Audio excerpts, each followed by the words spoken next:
नमस्ते बच्चों, मेरा नाम है doctor Vaibhav Awasthi and we are back with our amazing subject that is biology. आज के बायोलॉजी क्लास में we are going to talk about the system which helps us in elimination of waste products from the body. अब बात यह है कि इस system में, ह्यूमन एक्सक्रीटरी सिस्टम में, सबसे मेन ऑर्गन है kidney. Have you ever wondered what are floating kidneys? Sir, kidney float करता है? विचित्र बात है। कभी सोचा है यूरिनरी इंफेक्शन फीमेल जेंडर में क्यों ज्यादा होता है as compare to male gender? अक्सर फीमेल्स को यूरिन पास करने के टाइम जलन होना, यूरिन पास करने के टाइम दर्द होना, इस तरह की कंप्लेंट्स होती है और ये फीमेल्स में ज्यादा कॉमन है एज कंपेयर टू मेल्स। ऐसा क्यों? एक्सक्रीटरी सिस्टम के लिए कोई कसरत, कोई एक्सरसाइज है? पूछ नहीं रहा हूं, बता रहा हूं, है। सर, तो वो एक्सरसाइज क्या है? एक्सक्रीटरी सिस्टम के लिए एक्सरसाइज, उसके लिए मुझे कौन सा जिम जाना पड़ेगा, कौन सा योगासन करना पड़ेगा? ओके, उसके लिए सिंपल सिंपल स्टेप्स होते हैं, we will be discussing it. बेटा, बच्चा बूढ़ा एक समान, ऐसा अक्सर कहा जाता है। क्यों? हम एक्सक्रीटरी सिस्टम के द्वारा वो प्रूव कर देंगे। एक्सक्रीटरी सिस्टम के अनुसार children's below 2 years of age, जिन बच्चों की उम्र 2 साल से कम होती है, वो बच्चे यूरिन बेड पे ही पास कर देते हैं। उसको हम बोलते हैं बेड वेटिंग, यानी उनका अपने यूरिन पास करने पे कोई कंट्रोल नहीं है। उसी तरह से बूढ़ा भी यूरिन बेड पे पास कर देता है।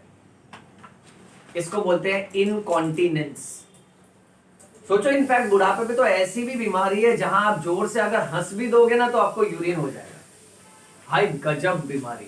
इतने तरह तरह के डिजीज, इतने तरह तरह के कंडीशन है इस ह्यूमन एक्सक्रीटरी सिस्टम से रिलेटेड कि इसका कॉन्सेप्ट एक के बाद एक पढ़ोगे ना तो मजा आ जाएगा। You will realize the fact that कि biology is not biology, it is biology. So बच्चों, स्वागत है आपका इस चैनल पे जिसका नाम है यो यो बायो। ये चैनल एक सोच है जहां पर हम सिर्फ इसी बात को समझने की कोशिश कर रहे हैं कि बायोलॉजी की जो पढ़ाई है वो अपने आप में कितनी अमेजिंग है। देखो, क्या पढ़ना है वो बुक में लिखा है बेटा, पर वो क्यों पढ़ना है वो अवस्थी सर दिल से सिखाता है तुमको। सो क्या पढ़ना है वो बुक में लिखा है, अवस्थी सर बुक से नहीं पढ़ा रहा है, अवस्थी सर तुमको दिल से पढ़ा रहा है। ओके, तुमको भी ये दिल से समझना है और इन बातों का पालन करना है और जिंदगी में आगे बढ़ना है, डॉक्टर बनना है और लोगों की मदद करना है। सो ह्यूमन एक्सक्रीटरी सिस्टम, इन सारे सवालों का जवाब इस वीडियो के अंत तक आपको मिल जाएगा बेटा। Okay, human excretory system consist of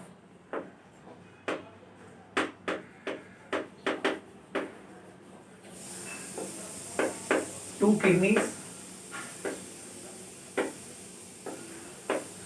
2 ureter, 1 urinary bladder,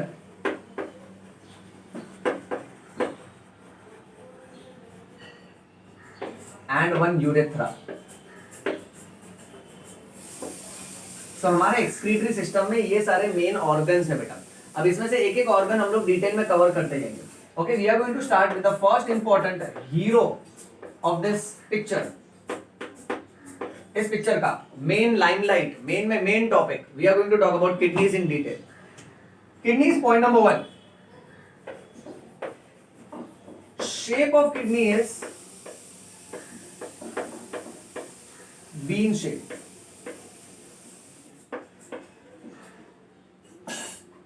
sir, kidneys are bean shape and beans, ये मस्त है ऐसे बोलने का, kidneys are bean shape and beans are kidney shape. Okay, हाँ, अब इसको जलेबी की तरह घुमाते नहीं है। जब हम बीन शेप की बात कर रहे हैं ना तो हम लोग ये कहने की कोशिश कर रहे हैं, तुमने वो राजमा का दाना नहीं देखा है? इस तरह का शेप है किडनी का। ओके, अब इस शेप का मतलब क्या होता है कि इसका ये जो बाहर वाला सरफेस है, आउटर सरफेस, वो कॉन्वेक्स होता है और इसका ये जो अंदर वाला सरफेस है वो कॉनकेव होता है।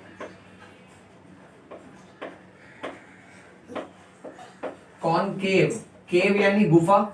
सो गुफा में अंदर जाते हो ना तुम, राइट? सो याद रखना ये कॉनकेव है।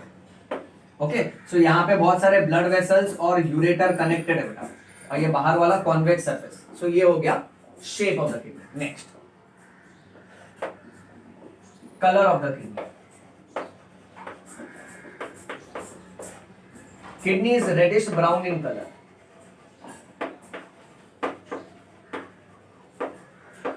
रेडिश ब्राउन कलर का ये ऑर्गन है जो हमारे पीछे की तरफ है, यहां पर। Okay, so colour colour which colour, reddish brown colour. Next time whenever you play this game, color which color, say reddish brown color, touch your kidneys. That's a biological game. Game में भी intelligence होना चाहिए बेटा। Okay, right. सो ये हो गया shape of the kidney, ये हो गया colour of the kidney. Next, position.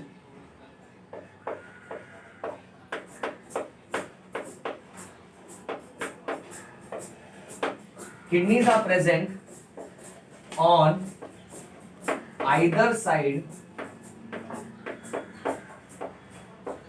of lumbar vertebral bones.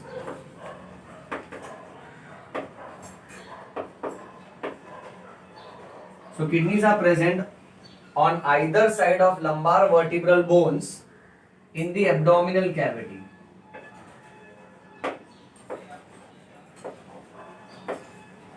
In the abdominal cavity. यानी किडनी होती कहां पर है? किडनी पेट में होती है, पर पेट में यानी एग्जैक्टली तुम्हारे पेट में नहीं होगा, पेट में पीछे की तरफ होती है, यानी यहां पर। अब जो तुम्हारी रीढ़ की जो हड्डी है, ओके, जो तुम्हारे वर्टिब्रल बोन्स हैं, उन वर्टिब्रल बोन्स में से जो नीचे की तरफ के वर्टिब्रल बोन्स हैं, लोअर बैक के, उसको हम बोलते हैं लंबार वर्टिब्रल बोन्स। सो ये जो लंबार वर्टिब्रल बोन्स है, which R ring like bones, okay. अब इन हड्डियों के आजू बाजू में होती है kidney. Each kidney is present on either side of the lumbar vertebral bone. Remember, each kidney on either side. ऐसा नहीं कि दोनों किडनी इस तरफ, एक किडनी इस तरफ, एक किडनी इस तरफ। सो अभी जैसे तू बैठा है ना, तेरी जो रीढ़ की हड्डी है, ओके, उसके एक तरफ एक किडनी, दूसरी किडनी दूसरे तरफ। That's position of kidney. अब पोजीशन ऑफ किडनी से रिलेटेड 2 पॉइंट बहुत ही ज्यादा इंपॉर्टेंट है। Kidney is present in between T12 to L3। अब इसके लिए हमको है ना रीढ़ की हड्डी के बारे में जानना जरूरी होगा। So we are going to have basic knowledge of backbones first. हमारी जो रीढ़ की हड्डी है ना, बैकबोन, उसमें गर्दन के हिस्से में जो हड्डियां हैं उनको सर्वाइकल वर्टिब्रल बोन्स बोलते हैं। So backbones are nothing but they are vertebral bones.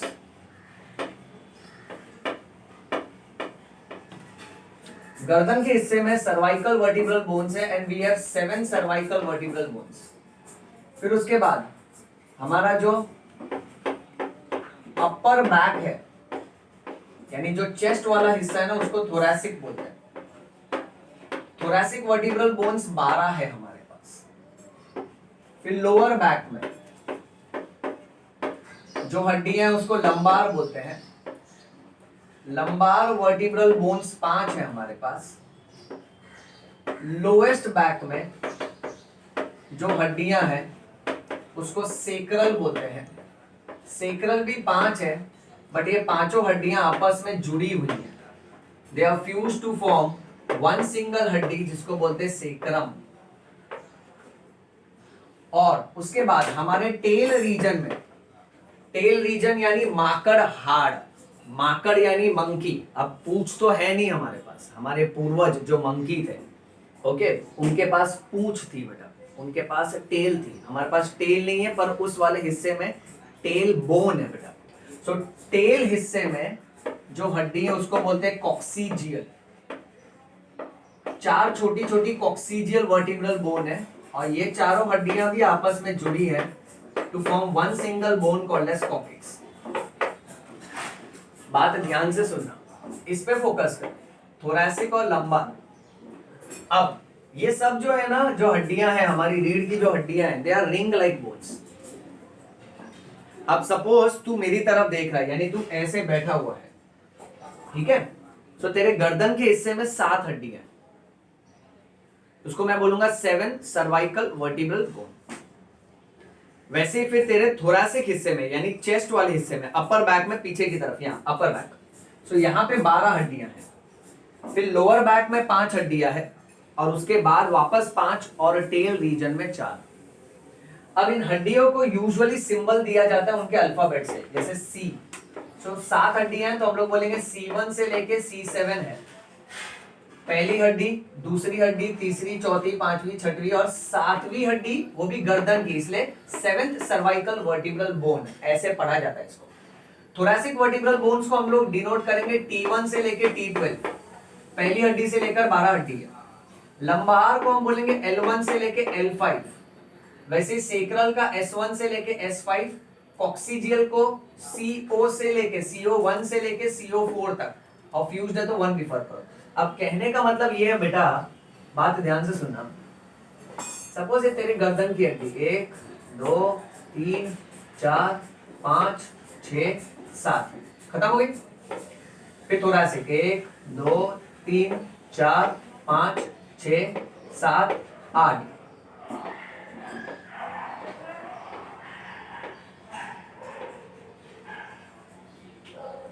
अच्छा, अब बात ध्यान से सुनो बेटा।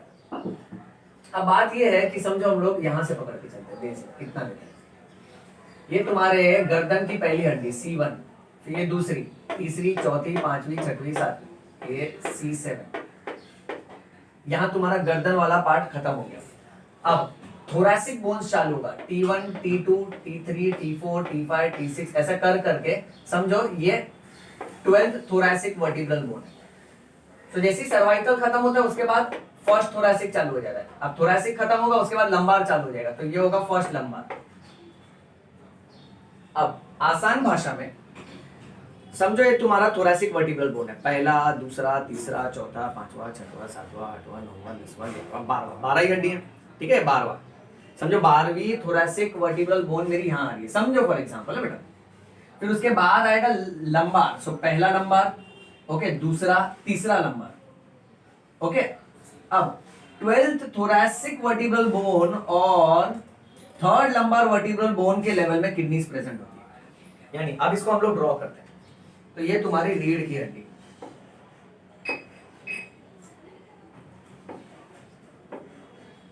समझो ये तुम्हारा T11, 11th thoracic vertebral bone है। ये तुम्हारा 12th थोरैसिक वर्टिब्रल बोन है। सो 12th थोरैसिक वर्टिब्रल बोन से मैंने लाइन मार दिया। फिर उसके बाद ये first lumbar, second lumbar, third lumbar, third lumbar को भी लाइन मार दिया। सो हमारे बैक में, ओके, ये रीढ़ की हड्डी है, ये बैकबोन है। सो T12 से लेकर L3 के बीच में हमारी किडनी प्रेजेंट होती है। बहुत भयंकर टॉपिक है, लोगों को अक्सर ये रटा दिया जाता है, लोग रट लेते हैं, पर इसको इस तरह से अच्छे से समझ के ले लो बेटा। अब बात ये होती है कि फ्लोटिंग किडनी क्या है।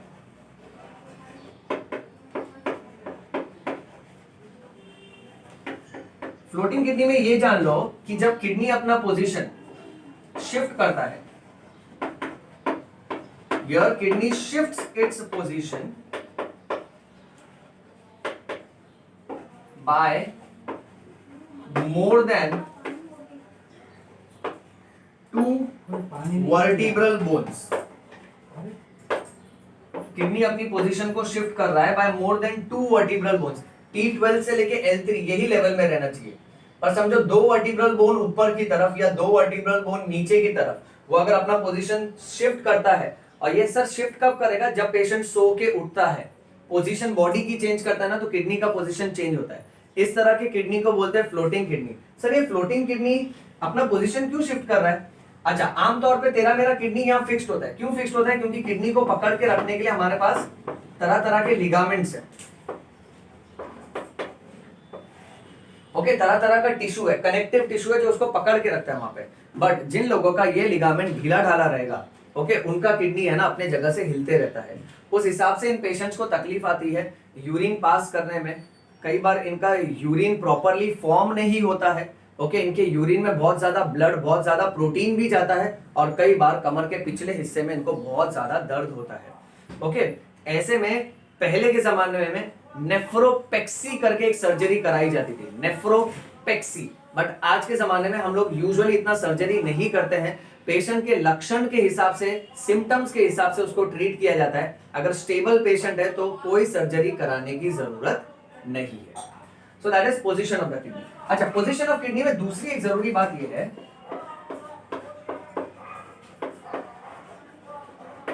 Right kidney is lower than the left kidney. Right kidney is lower than the left kidney. यानी जब भी डायग्राम ड्रॉ करते हैं, मैंने डायग्राम के लेक्चर में तुमसे कहा था राइट किडनी को हमेशा नीचे बनाया करो, लेफ्ट किडनी थोड़ा ऊपर है। ऐसा क्यों? This is because of liver. So in order to accommodate the liver, अब बात कैसी है मालूम है? जैसे तू अगर मेरे बॉडी में देख रहा है, समझो मेरे पेट के आर पार देख रहा है, सो मेरे पेट में ना यहाँ तुझे स्टमक, इंटेस्टाइन्स ये सब दिखेगा बेटा, बट उसके पीछे की तरफ यहाँ मेरी 2 किडनी रखी हुई है। ओके, अब मेरे बॉडी के हिसाब से ये मेरा राइट है, हाय from the right hand. Okay, अब ये मेरा राइट है, राइट लेफ्ट पता होना चाहिए। अब राइट किडनी थोड़ा नीचे रहेगा, लेफ्ट किडनी थोड़ा ऊपर रहता है। सर ऐसा क्यों? क्योंकि मेरे पीछे की तरफ जो राइट किडनी है ना, उसको प्रॉब्लम क्या मालूम है? पेट में आगे की तरफ लीवर है। सो लीवर क्या ना पीछे की तरफ एक्सटेंड होता है।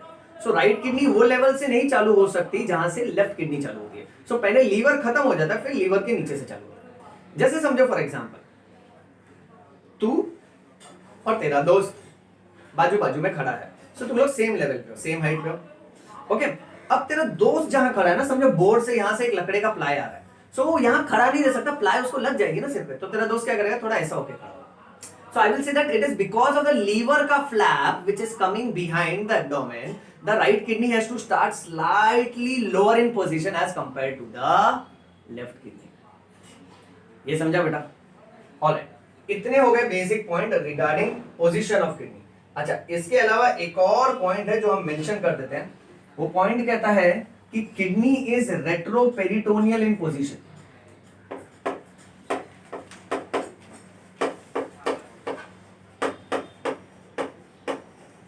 ये वर्ड डेफिनेटली तुझे हैरान करेगा। रेट्रो मतलब पीछे जाने का, बिहाइंड। जैसे आज मेरे कॉलेज में रेट्रो डे है। रेट्रो डे यानी फिर मैं आज के जमाने के हिसाब से कपड़े नहीं पहनूंगा। रेट्रो डे में कैसा? फिर मैं पुराने जमाने के जो हीरो हीरोइन हुआ करते थे ना, वो कैसे ऐसे देवानंद ऐसे टोपी पहनते थे, ठीक है, फिर लंबी लंबी पैंट पहनते थे। ओके, शर्ट का स्टाइल अलग था, गले में स्कार्फ बांधा करते थे, पुराने जमाने के हीरो की तरह। So you will not act like modern hero, you will act like पुराने रेट्रो जमाने का hero, like Amitabh Bachchan. You get that point? So उस तरीके से हम ड्रेसिंग करते हैं। तो ऐसे कॉलेज में रेट्रो डे होता है, वैसे यहाँ पर रेट्रो यानी पुराना यानी पीछे जाओ, बिहाइंड। पेरिटोनियल का मतलब होता है अ लेयर ऑफ फैट्स, चर्बी की एक लेयर है। अब ये बात ऐसी है कि जिस तरह से हमारे पास अगर कोई महंगा गिफ्ट है, तो उस गिफ्ट की रक्षा करने के लिए हम उस गिफ्ट के आजू बाजू में क्या करते हैं?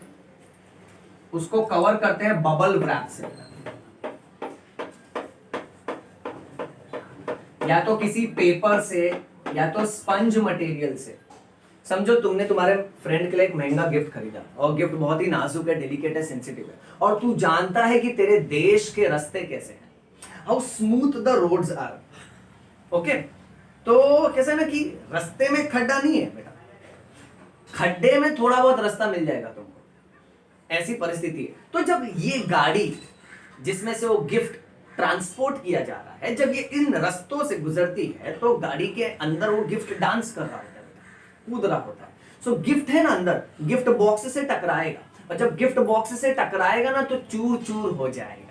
इसीलिए हम क्या करते हैं ना, जैसे टीवी है, ठीक है, इलेक्ट्रॉनिक आइटम्स है, ये सब कैसा है ना कोई थर्माकोल, कोई ना कोई पेपर, या तो प्लास्टिक आता है ना ऐसा, जिसको ऐसा चिकन पॉक्स हुआ रहता है, फोड़ी जैसा हम फोड़ता है उसको, फट फट फट फट फट, उसको बोलते हैं बबल रैप। उसी तरह से कुदरत ने क्या किया ना, कुदरत ने हमको जितने भी इंटरनल ऑर्गन्स दिए, उन इंटरनल ऑर्गन्स के आजू बाजू में फैट्स का कवच दे दिया है। Let's play God God now. Up there in heaven, वहां स्वर्ग लोक में जब कुदरत ने इंसान की रचना करनी शुरू की, when God started creating human organs and he designed human body, God ना तब अरे विश्व का रचेता है बेटा। Okay, so he created multiple organs and he felt very proud, एकदम गर्व से अपने बच्चे को बोले, ये देख मैंने सारे इतने महंगे महंगे ऑर्गन्स बनाए, these are the gift that I am going to give to human civilisation. इंसान की प्रजाति को ये महंगा गिफ्ट दे रहा हूं मैं। तभी बाजू में ना गॉड का छोटू सा बच्चू वो हंसने लग गया। गॉड बोला, तू मुझ पे हंस रहा है, मैंने विश्व की रचना की है, तू मुझ पे हंस रहा है। बच्चू बोलता है, हाँ तुझ पे हंस रहा हूं। तो गॉड बोलता है, क्यों हंस रहा है मुझ पे? बोले, तुमने महंगा गिफ्ट तो बना दिया, पर उस गिफ्ट की रक्षा करने के लिए कवच का क्या? गॉड बोला, हाँ ये तो बात है। जिस तरह से गिफ्ट रास्ते में जब जा रहा है, कूदता है, टूट जाता है, उसी तरह से ये गिफ्ट अगर मैं इंसान के शरीर में, ये ऑर्गन्स अगर इंसान के शरीर में डाल दूं, और इंसान विकसित हुआ है किससे? बंदर से। बंदर माकड़ा पेड़ में वो गुलांटी मारता है, इधर से उधर कूदकी मारता है, इधर से उधर जाता है, जंप करता है, राइट? तो इंसान भी जब कूदेगा, उसका ऑर्गन्स अंदर सब टकराएगा बॉडी से और ऑर्गन्स को डैमेज हो जाएगा। तब गॉड का बच्चू बोला कि जिस तरह से बबल व्रैप है, उसी तरह से फैट्स के लेयर का कवरिंग दे देते हैं। बहुत इंपॉर्टेंट। तो फैट्स के मोटे मोटे लेयर में लपेटने लगा। गॉड बोला, वाह अमेजिंग, क्या दिमाग लगाया बेटा, सल्यूट है तुझे। तो बोला, दिमाग नहीं लगाया मैंने, बायोलॉजी लगाया, बायोलॉजी। सो फिर उससे जब पूछा कि भाई इतना अच्छा बायोलॉजी कौन सिखाया तुझे? तो बोला, अवस्थी सर, यो बायो, समझ में आयो, प्रेम रतन धन पायो। अब बच्चों, सो कुदरत ने भी क्या किया ना, नेचर ने कहीं ना कहीं इंटरनल ऑर्गन्स की रक्षा करने के लिए उनको फैट्स के चादर से कवर कर दिया बेटा। उस फैट्स के कवरिंग को बोलते हैं पेरिटोनियम। अब इसमें सबसे जरूरी बात यह है, देखो हर ऑर्गन को प्रोटेक्ट करने के लिए ना कोई प्रोटेक्शन दिया है गॉड ने। जैसे ब्रेन की बात करें तो उसको तो कड़क वाला प्रोटेक्शन दिया, स्कल। हार्ट और लंग्स की बात करें तो रिब केज। अब पेट में जो ऑर्गन है वहां हड्डी का प्रोटेक्शन तो नहीं दे सकता था कुदरत। हड्डी का प्रोटेक्शन देता तो हड्डी क्या करती, कड़क होती है। तुम खाना खाते, पेट में सारे ऑर्गन्स डिस्टेंसिबल ऑर्गन्स है, यानी फूल जाते हैं। खाना खाओ, पानी पियो, उसमें गैस बनता है तो stomach, small intestine, large intestine फूलेगा। और अगर पेट में भी अगर आगे हड्डी का कवरिंग दे देते, जैसे हमारे स्कल में हड्डी है, छाती में हड्डी है, ओके, रिब केज, वैसे पेट में भी अगर कोई हड्डी का, समझो ऐसे एक प्लाई लगा दिया, लकड़े का प्लाई लगा दिया पेट की रक्षा के लिए, ताकि कोई तुमको मारे, बूम, उसके हाथ में लगे, क्या कड़क पेट है इसका। ओके, अब पेट में कोई हड्डी का हिस्सा कुदरत ने नहीं दिया, क्योंकि कुदरत चाहता था यहाँ पे कवरिंग देंगे हम, पर सॉफ्ट वाला कवरिंग देंगे, ताकि इंटरनल ऑर्गन्स जब एक्सपांड हो सके ना, सो बाहर का जो कवरिंग है, it should not limit the expansion of the distensible organs present in the abdomen. यानी पेट के अंदर के ऑर्गन्स को फूलने की काफी जगह मिले और उसके हिसाब से फ्लेक्सिबिलिटी बनी रहे, but at the same time protection compromise नहीं होना चाहिए, इसीलिए फैट्स का कवरिंग दिया गया बेटा। उसको पेरिटोनियम बोलते हैं। अब इसको ऐसे समझ लो, suppose for example kidney retroperitoneum है। रेट्रोपेरिटोनियम यानी पेरिटोनियम के पीछे है। पेरिटोनियम के पीछे कोई बुक्स में तो बहुत भारी लैंग्वेज में लिखते हैं, only the front surface of the kidney is touching the peritoneum. मेरी तरफ देख, अब जैसे तू मेरी तरफ देख रहा है, ठीक है, अब मैं तेरा पेट फाड़ेगा, चाकू निकालता है, सर पेट मत फाड़ो, अरे तू टेंशन मत ले रे, विद परमिशन, ओके। अब तेरा पेट फाड़ा, ऐसे काट दिया वर्टिकली, ठीक है, फिर पेट को ओपन किया, ये तेरा स्किन निकाल, मैंने दिख रहा है तेरा स्किन, सुखाने रख दिया, वापस लगाने का ना बेटा, फिर मसल्स हटाया, ठीक है, फैट्स हटाया, सारे लेयर हटा दिए। अब बात ये, तेरा stomach, small intestine, large intestine, ये सब ना पेरिटोनियम की कवरिंग में पूरा का पूरा लपेटा हुआ है। ये पेरिटोनियम, ये पेरिटोनियम, और ये सारे इंटरनल ऑर्गन। अब पेरिटोनियम जो पीछे की तरफ जा रहे हैं, ये पेरिटोनियम पीछे, राइट, इस पेरिटोनियम के पीछे किडनी है तेरा। सो हम क्या बोलेंगे, किडनी पेरिटोनियम के पीछे तेरे शरीर के हिसाब से। और दूसरी भाषा में मैं ये बोलूंगा कि किडनी का जो फ्रंट सरफेस है ना, वो पेरिटोनियम को टच कर रहा है। It is only the anterior surface of the kidney which is in close contact with the peritoneum. ये समझा बेटा? Okay, so this is regarding the position of kidney that you are supposed to know. चलो इसका screenshot लो, फिर आगे बढ़ते हैं। Picture अभी बाकी है मेरे दोस्त, आगे बहुत डिटेलिंग है, ओके, एक एक करके करेंगे, मजा आएगा।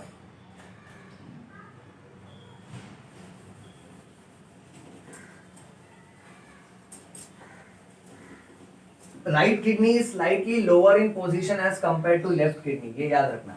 अच्छा, इसका उल्टा रूल हम लोग टेस्टीज के टाइम पढ़ेंगे। ह्यूमन टेस्टीज में it is rule of L L L L, L से लेफ्ट, एल से lower, left testes is lower. So testes के मामले में उल्टा है, किडनी के मामले में राइट इज लोअर।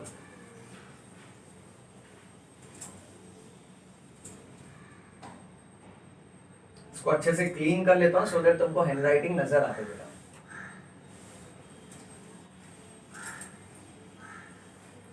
चलो अब ये सोचो किडनी का साइज क्या है।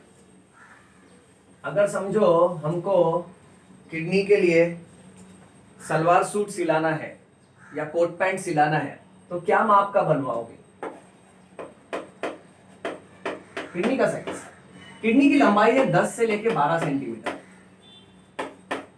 फिर उसका जो विड्थ है ना दैट इज 5 to 7 सेंटीमीटर, और उसका जो थिकनेस है ना that is 1 to 2 centimetre. Sir ये क्या कहने की कोशिश कर रहे हो, जरा बताओगे डिटेल में? अरे क्यों नहीं बताऊंगा, ये किडनी, ठीक है। तो किडनी की लंबाई अगर हम लोग देखेंगे तो 10 से 12 सेंटीमीटर, उसकी चौड़ाई अगर हम लोग देखेंगे ना 5 से 7 सेंटीमीटर, और किडनी मोटा है ना, बीन शेप। सो उसका थिकनेस अगर हम लोग देखेंगे ना 3 डायमेंशनल व्यू के हिसाब से तो it is 1 to 2 centimetre. Next, kidney का वजन कितना है? जब भी अपने किडनी को डॉक्टर के पास लेके जाओ ना तो देखो किडनी को बराबर खिला पिला रहे हो कि नहीं। किडनी का वजन होना चाहिए बेटा अप्रोक्सीमेटली 120 ग्राम से लेकर 170 ग्राम, 120 से लेकर 170 ग्राम उसका वजन होना चाहिए, बहुत ही ज्यादा इंपॉर्टेंट है। नेक्स्ट, किडनी के पास एक नॉच है, this notch is present in the mid line, यानी समझो ये किडनी, ये दूसरा किडनी। अब दोनों किडनी के यहां पे ये जो नॉच है, नॉच यानी ओपनिंग, इस नॉच को बोलते हैं हाइलस, और इसको तुम हाइलम भी बोल सकते हो। इस हाइलस और हाइलम की खूबी क्या है देखते हैं मैडम। ये किडनी, ये उसका हाइलस। अब हाइलस में एक स्ट्रक्चर अंदर जा रहा है, एक स्ट्रक्चर बाहर आ रहा है, और एक स्ट्रक्चर नीचे आ रहा है। सुन ध्यान से, अंदर की तरफ जो जा रहा है ना वो है रीनल आर्टरी। जब भी हम डायग्राम बनाते हैं, ओके, किडनी के अंदर ऐसे हम लोग 2 ब्लड वेसल्स छोड़ते हैं, एक रीनल आर्टरी, एक रीनल वेन। सो रीनल आर्टरी खून अंदर की तरफ लेके जाता है किडनी में। फिर जो ब्लड वेसल हाइलस से बाहर निकलता है ना उसको बोलते हैं रीनल वेन, और जो पाइप नीचे की तरफ जाता है ना दैट इज यूरेटर, वो यूरिन नीचे की तरफ लेके जाता है। So these are the different contents which are entering the kidney and which are leaving from the kidney through this opening, through this notch which is called as hilus, and beta hilus is also called as hilum. इतना तुमको याद रखना है। Okay, moving on. Next.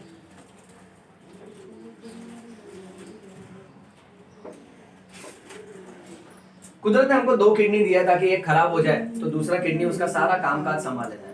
Okay, इंसान एक kidney पे भी अपनी जिंदगी का बसर कर सकता है, कंप्लीटली नॉर्मल और हेल्दी रह सकता है। अब समझो फॉर एग्जांपल तुमने अपने दोस्त का एक किडनी निकाला, इसलिए मैंने पॉइंट तुमको बता दिया। तुम अपने दोस्त के बॉडी से किडनी नहीं, देखो हमको किडनी पढ़ना है बेटा, अगर किडनी पढ़ना है तो किडनी तो चाहिए, तो दोस्त के बॉडी से निकालो बाहर, ठीक है। वो मना करेगा ना तो उसको बोल दोस्ती किया तो निभाना पड़ेगा, और इंसान एक किडनी के दम पे अपनी पूरी जिंदगी निकाल सकता है। मजाक मजाक में सब बोलने का, इट्स अ क्यूट मजाक। ओके, अब हम हमारे दोस्त के शरीर से किडनी निकाले। अब इस किडनी को ना, अब तुम ऐसा इमेजिन करो, ये वाला किडनी, इस किडनी को हम लोग खड़ा खड़ा कट करें तो ये किडनी अब 2 हिस्से में खुल जाएगा ऐसा। आगे वाला हिस्सा हटाओ, पीछे वाला जो कट हिस्सा है ना वो हम देखते हैं। इट इज जस्ट लाइक, सोचो एक एप्पल है, एप्पल को अगर मैं खड़ा खड़ा कट करूं वो फल 2 हिस्सों में कट जाएगा। अब एप्पल का ये लाल वाला हिस्सा है, जब बंद था तो पीछे वाला भी लाल वाला हिस्सा है, अब मैंने उसको खड़ा खड़ा कट किया एप्पल को, तो ये ऐसे दो हिस्सों में कट गया। आगे का हिस्सा अगर हटा दूं तो एप्पल का लाल वाला छिलका वाला जो पार्ट है वो पीछे गया, और यहाँ पर तुमको सफेद वाला पार्ट दिखेगा बेटा। वैसे ही अब ये सोचो कि किडनी को खड़ा खड़ा कट किया ना, ओके, तो अल्टीमेटली हमको क्या दिखेगा, उसको हम बोलते हैं longitudinal section of kidney. Longitudinal section, longitudinal क्यों बोला, क्योंकि मैंने उसको उसके लेंथ के अक्रॉस काटा, जितनी उसकी लंबाई है उतना पूरा काट दिया। This is also called as vertical section, vertical section of kidney. बेटा this is also called as histology of kidney.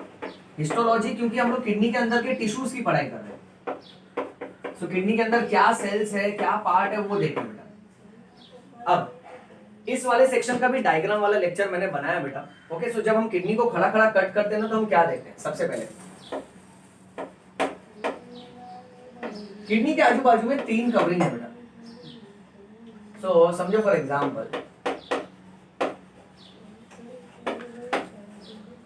ये हमने किडनी को कट किया, अब इसका है ना 3 कवरिंग है।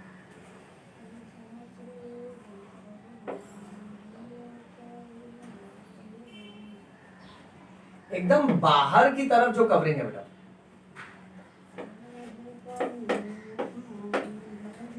उसको बोलते हैं रीनल फेशिया, और ये जो कवरिंग है ना, it is made up of connective tissue. These are all fibrous connective tissue. उसके बाद जो कवरिंग आता है that is adipose connective tissue. Fats का बना है इसलिए एडिपोज बोल रहे हैं बेटा, ये प्रोटेक्शन के लिए। और एकदम अंदर की तरफ जो किडनी के सरफेस को चिपक के है ना, उसको हम लोग बोलते हैं रीनल कैप्सूल। और यही रीनल कैप्सूल जो अंदर वाला लेयर है, यही कंटिन्यूअस यूरेटर के साथ भी है, समझो ये यूरेटर है।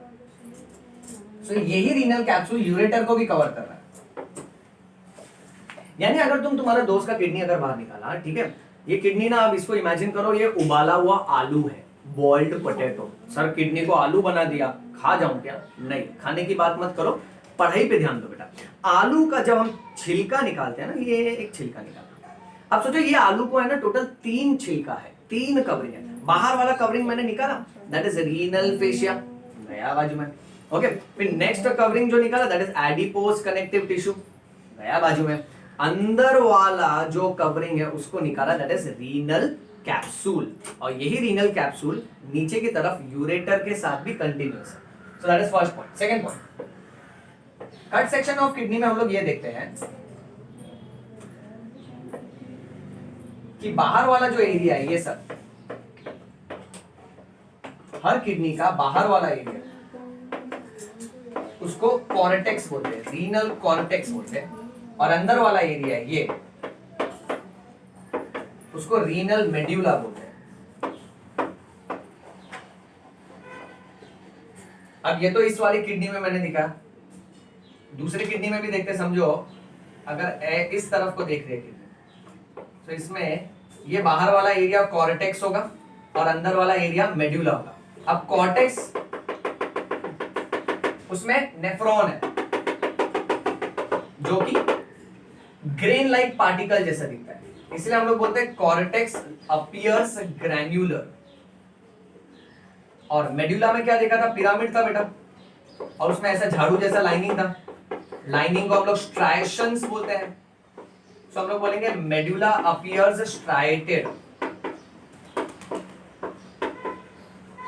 ओके, स्ट्राइटेड यानी उसमें बहुत सारा लाइन की तरह अपीयरेंस है, इतना याद रखना। आगे मूविंग ऑन, मेड्यूला में what you will find is renal pyramids.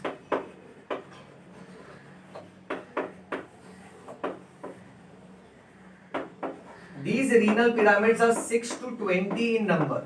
6 से लेकर 20 के बीच में होते हैं। ये जो पिरामिड हम लोग बनाते हैं ना, वो रीनल पिरामिड का जो टिप है उसको बोलते हैं रीनल पैपिला। ओके, यानी समझो ये एक रीनल पिरामिड है बेटा, ये एक पिरामिड, ये दूसरा पिरामिड, तीसरा पिरामिड। सो पिरामिड का जो टिप है उसको बोलना है रीनल पैपिला। फिर रीनल पैपिला से जो पाइप चालू होता है उसको हम लोग बोलेंगे माइनर कैलिक्स। एक होगा तो कैलिक्स और बहुत सारा होगा तो कैलाइसिस।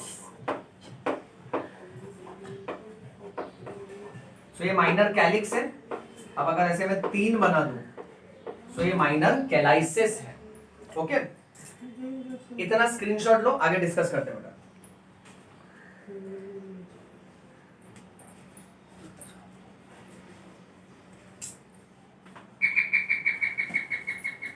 डन, चलो इसको रब कर देता हूं।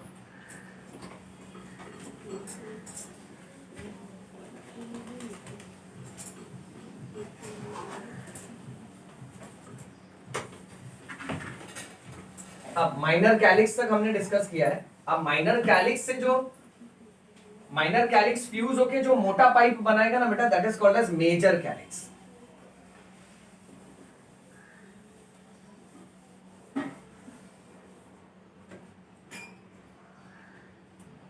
डायग्राम पे आते हैं वापस। Renal pyramid, renal pyramid, renal pyramid. इसका जो टिप है ये है रीनल पैपिला। टिप में से जो पाइप निकल रहा है दैट इज माइनर कैलिक्स। और 2 माइनर कैलिक्स या 3 माइनर कैलिक्स जब आपस में जुड़ के एक मोटा पाइप बनाएगा, अब ये मोटे पाइप को हम लोग बोलेंगे मेजर कैलिक्स। यहां देखो, ये रीनल पैपिला, ये इसका माइनर कैलिक्स, ये इसका माइनर कैलिक्स। अब ये दोनों आपस में जुड़ गए तो इसने भी एक मोटा पाइप बना।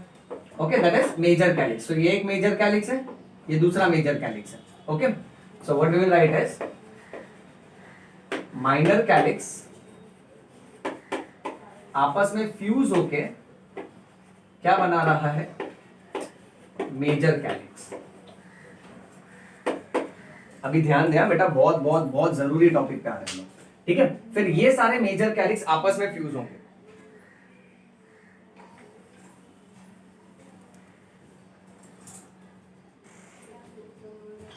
तो यहां से ये minor calyx, minor calyx, minor calyx, minor calyx जुड़ गए आपस में, बन गया मेजर कैलिक्स। ये भी जुड़ गए आपस में, बन गया मेजर कैलिक्स। अब ये वाला मेजर कैलिक्स और ये वाला मेजर कैलिक्स भी आपस में जुड़ रहे हैं, देखो। और जुड़ने के बाद ये बाहर निकलता है और इसका शुरुआत वाला ये जो फनल शेप हिस्सा है, इतना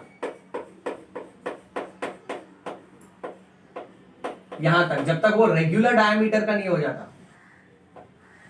सो इतना जो फनल शेप पार्ट है ना, सो माइनर कैलिक्स आपस में फ्यूज होके फिर अल्टीमेटली बनाते हैं रीनल पेल्विस। रीनल पेल्विस का दूसरा नाम है रीनल साइनस। इसका शेप कैसा होता है, ये होता है फनल शेप। इतना समझा बेटा। अब इसके बाद फिर ये जो रेगुलर डायमीटर वाला है इसको हम बोलेंगे यूरेटर। ओके, अच्छा अब कहानी ध्यान से सुनते जाओ। बाहर कॉर्टेक्स की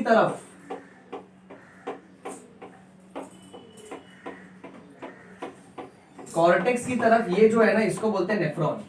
अब बहुत ही इंपॉर्टेंट एमसीक्यू है, हर एक किडनी में,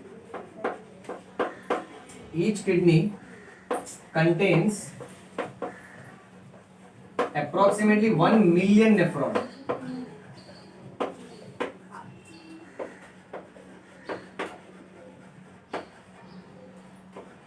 ओके, हर एक किडनी में अप्रोक्सीमेटली 1 मिलियन नेफ्रॉन होता है। अब हर एक डॉट जो है ना बेटा, अब ये वाला पार्ट बहुत ही ज्यादा इंपॉर्टेंट हो जाता है। हर एक डॉट अपने आप में नेफ्रॉन है। नेफ्रॉन एक्चुअली दिखता कैसा है, नेफ्रॉन में हम लोग देखते हैं कि उसके पास ऐसे बोमेन्स कैप्सूल होता है, यहां अंदर की तरफ टफ्ट ऑफ कैपिलरीज होता है जिसको ग्लोमेरुलस बोलते हैं।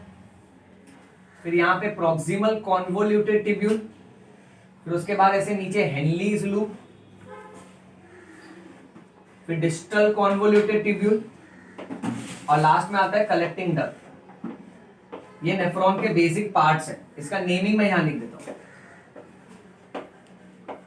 ग्लोमेरुलस। ग्लोमेरुलस कौन सा पार्ट है, ये अंदर कैपिलरी वाला पार्ट। फिर ये जो कैप्सूल वाला पार्ट है इसको हम लोग बोलेंगे बोमेन्स कैप्सूल।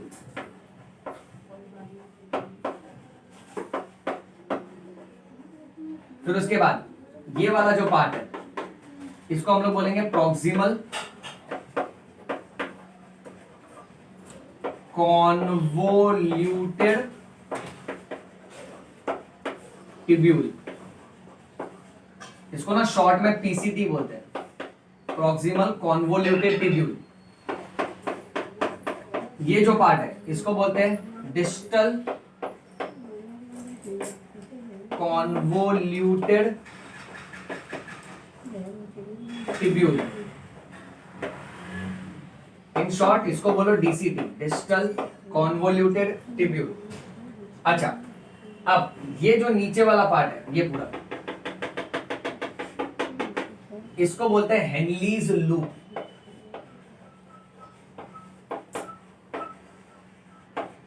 और ये जो पार्ट है इसको हम बोलेंगे कलेक्टिंग डक्ट। कलेक्टिंग का स्पेलिंग मैंने शॉर्ट में लिखा है, वो समझ जाना बेटा। अब मेन बात ये हमको समझना है कि किडनी के कट सेक्शन में, तो समझो ये एक बड़ा सा किडनी लेती है, ओके, और ये एक पिरामिड है, और इसके ऊपर मैं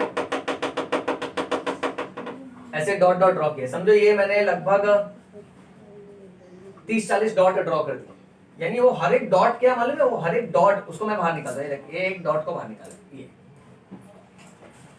दिख रहा है, right. Now each of this dot is a nephron, इसको हम लोग मैग्नीफाई करते हैं,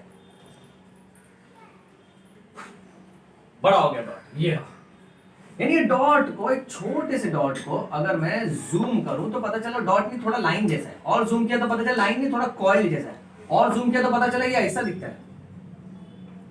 सर ऐसे कैसे आपने जूम कर दिया? मंत्र क्या था? ओम मैग्नीफाई नमः।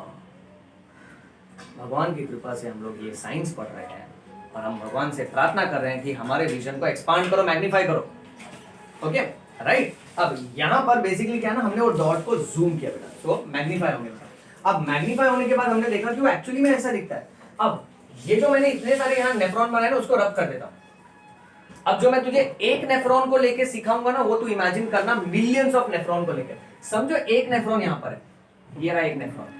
अब इसको है ना मैं एक्चुअल नेफ्रॉन की तरह ड्रॉ करता हूँ यहाँ पे, यानी उसके पास ग्लोमेरुलस होगा, उसके पास बोमेन्स कैप्सूल होगा, प्रॉक्सिमल कॉन्वोल्यूटेड ट्यूब्यूल, फिर उसका Henle's loop, distal convoluted tubule, और उसका कलेक्टिंग डक्ट शॉर्ट में ड्रॉ किया। सीखने वाली बात, हर नेफ्रॉन का glomerulus, Bowman's capsule, proximal convoluted tubule, distal convoluted tubule, ये सारे के सारे पार्ट्स बाहर की तरफ रह जाते हैं। ये बाहर वाला जो एरिया है ये कॉर्टेक्स है ना, तो ये सब के सब कहां होते हैं? ये सब के सब कॉर्टेक्स में होते हैं। Whereas नेफ्रॉन का हेनलीज लूप और कलेक्टिंग डक्ट पिरामिड के अंदर घुसता है, यानी ये दो जो हिस्सा है, ये दो किधर होता है? ये मेड्यूला के अंदर होता है। मेड्यूला में जो पिरामिड है ना, उसके अंदर घुसता है बेटा। इसीलिए बेटा, इसीलिए ओके, कैसा है ना कि पूरा का पूरा कॉर्टेक्स ग्रैन्युलर दिखता है, यानी ये पूरा का पूरा जो पार्ट है, ये इसको आपस में सिकुड़ के देखोगे ना, अगर इसको श्रिंक करके देखोगे ना, तो ये डॉट जैसा दिखेगा।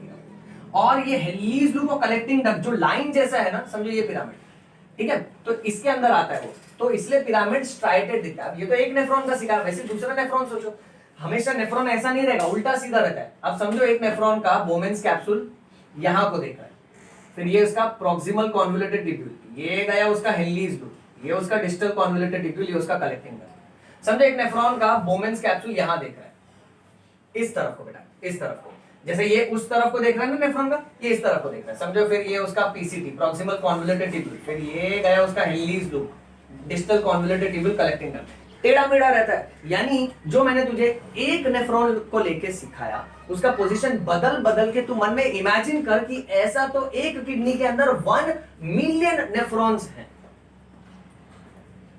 1 मिलियन, कितने जीरो आते हैं पता है? मत सोच रे, इतना याद रख, बहुत ज्यादा है। और सोचो कितने स्पेसिफिक तरीके से कुदरत ने उसको किडनी के अंदर बैठाया है। और हर नेफ्रॉन का ग्लोमेरुलस बोमेंस कैप्सूल, पीसीटी, डीसीडी, ये सिर्फ कॉर्टेक्स तक रहता है और उसका हेनलीज लूप और कलेक्टिंग डक्ट मेड्यूला तक आता है बेटा। अब बात ये है कि हमारा यूरिन जो है ना वो बोमेंस कैप्सूल से पीसीटी, पीसीटी से सारा कचरा हेनलीज लूप में, हेनलीज लूप से डीसीटी, डीसीटी से कलेक्टिंग डक्ट। कलेक्टिंग डक्ट से समझो एक छोटा बूंद है यूरिन का, कचरे के पानी का एक छोटा ड्रॉप है, एक कलेक्टिंग डक्ट से आया। वैसे ही एक कलेक्टिंग डक्ट से आया, वैसे ही सोचो और एक नेफ्रॉन के कलेक्टिंग डक्ट से ऐसा ही छोटा ड्रॉप आएगा। अब जिस तरह से मेरे घर का जो बाथरूम का पाइप है उससे मेरे घर का कचरा बाहर जाता है, ठीक है, वैसे ही पड़ोसी के घर का जो बाथरूम का पाइप है उससे भी कचरा बाहर आएगा। हम दोनों का बाथरूम का पाइप मिलके बिल्डिंग का बाथरूम का पाइप बनेगा, फिर एक बिल्डिंग का बाथरूम का पाइप दूसरे बिल्डिंग के बाथरूम के पाइप से मिलके एक बड़ा पाइप बनेगा। फिर ऐसा कर करके वो बड़ा पाइप जाएगा म्युनिसिपैलिटी में। अब म्युनिसिपैलिटी फिर वो पूरे के पूरे गंदगी को, कचरे को एलिमिनेट करेगा।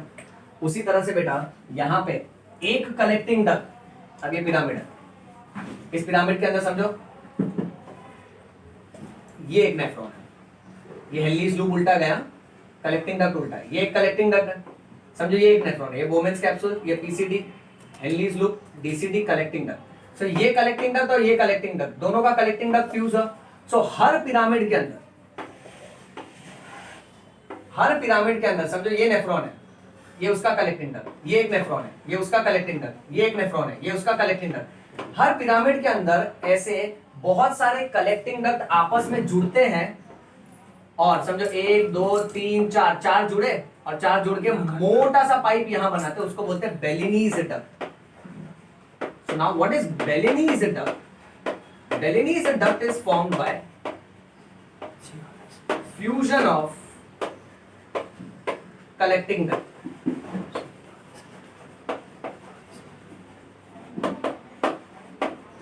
नेक्स्ट, और यही बेलिनीज डक्ट टिप पे ओपन होता है जिसको बोलते हैं renal papilla. Bellini's duct, Bellini scientist का नाम है, गोरे का नाम है, बेलिनीज डक्ट। सही है इन सबका बोमेंस कैप्सूल, सब साइंटिस्ट लोग अपना अपना नाम लगा लेते हैं।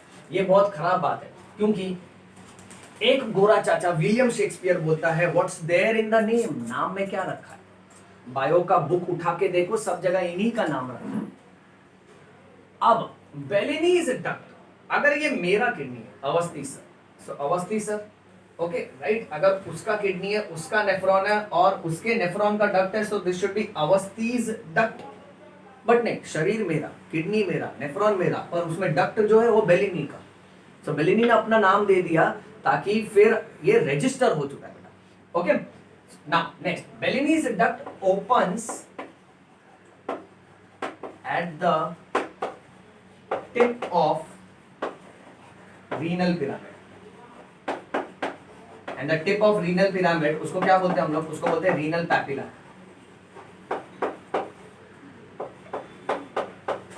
रीनल पैपिला, ये समझा? नेक्स्ट, अब दूसरी बात ऐसी है, ये किडनी, ये एक पिरामिड, दूसरा पिरामिड, बाहर वाला हिस्सा कॉर्टेक्स, ये भी कॉर्टेक्स।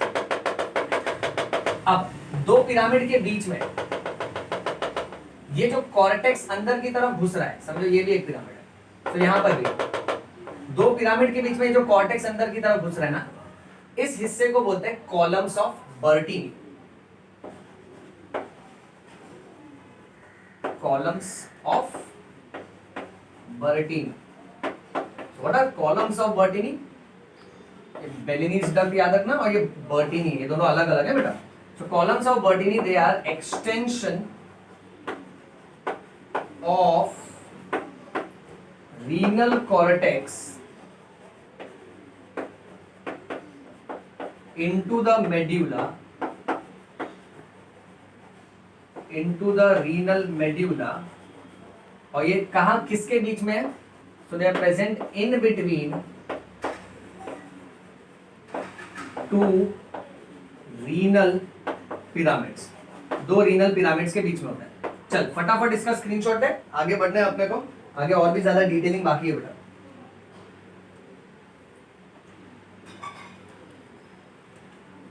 वो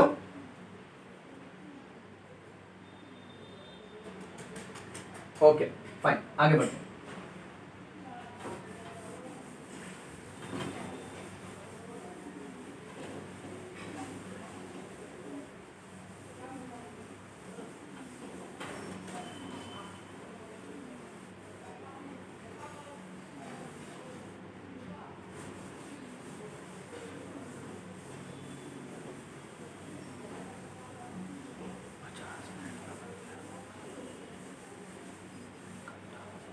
अब ना बेटा मैं तुझे दोनों डायग्राम रिलेट करके आगे का डिटेलिंग बताता हूँ, देख कितना अमेजिंग है।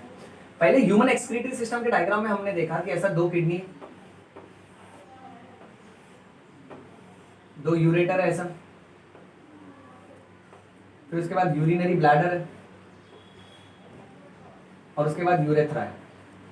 अब इस डायग्राम की भी एक खास बात बता दूं, इस डायग्राम में हमने यूरिनरी ब्लैडर बड़ा बनाया। अब किडनी अगर पीछे की तरफ है, ये किडनी गया पीछे, ये डायग्राम इमेजिन करो, ये डायग्राम लो अपने पीछे चिपका दो, दोनों किडनी जैसे तू बैठा है, दो kidney, ureter, urinary bladder, urethra. Sir तो फिर यूरेथ्रा पीछे की तरफ आएगा क्या? वहां से तो हम लोग स्टूल पास करते हैं, हाई गजब सर, यूरिन तो आगे से पास करते हैं। हाँ, तो ये जो डायग्राम है ना, ये डायग्राम 3 डायमेंशनल है।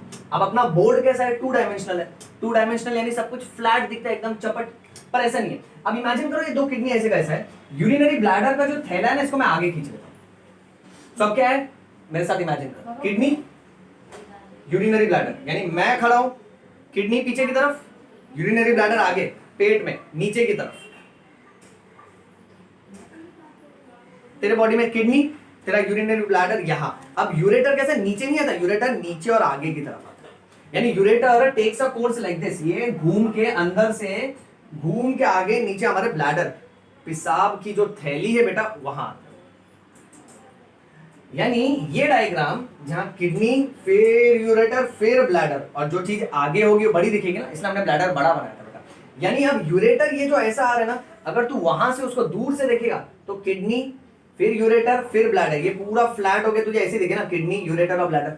ये तो जब तू साइड से देखेगा तब तुझे पता चलेगा हाँ ये तो यूरेटर ऐसा आ रहा है। तो ये बहुत जरूरी है बेटा। ओके फाइन, नेक्स्ट फिर हमने किडनी को कट करके देखा, कट सेक्शन ऑफ किडनी, उसमें हमने नेफ्रॉन से चालू किया था यहाँ पे।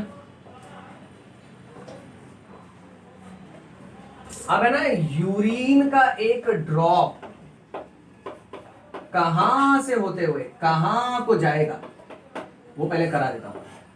यूरिन जर्नी, यूरिन की यात्रा निकल रही है, गाड़ी कौन से स्टेशन से निकलते हुए कौन से स्टेशन को जाएगी वो देख लेते हैं। सुन बात ध्यान से। अब बात ये है कि जो भी कचरा है यूरिन, वो तैयार कहां से होता है? वो होता है कचरा अल्टीमेटली पहले होता है ब्लड में। वो ब्लड एक ब्लड वेसल के अंदर है जिसको बोलते हैं एओर्टा। एओर्टा नाम का पाइप ऐसे नीचे आता है और एक एक ब्रांच दोनों किडनी को दे देता है। अब एओर्टा में से ये जो ब्रांच निकला उसको बोलते हैं रीनल आर्टरी।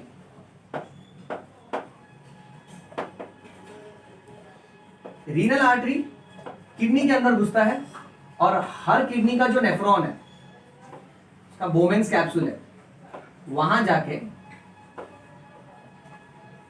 वो बनाता है अलग ब्लड वेसल जिसका नाम है एफरेंट रीनल आर्टीरियोल। सुना ध्यान से सुन, एफरेंट रीनल आर्टीरियोल से सारा का सारा कचरा वाला ब्लड जाता है किसके पास? वो ब्लड जाता है ग्लोमेरुलस के पास।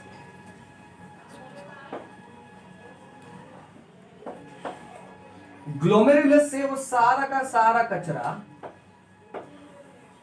ग्लोमेरुलस के बाद ये ग्लोमेरुलस, उसके बाद वो जाएगा बोमेन्स कैप्सूल, फिर PCT, Henle's loop, DCT, collecting का। सो ग्लोमेरुलस के बाद it will go to Bowman's capsule.